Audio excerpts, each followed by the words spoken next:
বৈষ্ণৱ সমাজৰ প্ৰতিগৰাকী অসমীয়াৰ হৃদয়ত স্পন্দন সৃষ্টি কৰিব পৰা বহু পবিত্ৰ ভূমিৰ মাজত অন্যতম এডোখৰ ঠাই।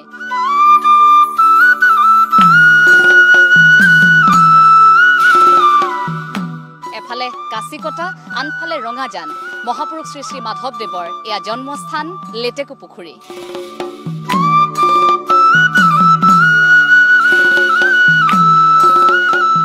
যিগৰাকী পুৰুধা ব্যক্তিক হেজাৰী ঘোষাৰ মাজত আজি অসমীয়াই বিচাৰি পায়, এতিয়াও যেন প্ৰাণবন্ত হৈ উঠে প্ৰতিগৰাকী অসমীয়া তেওঁৰ নামঘোষাৰ জৰিয়তে।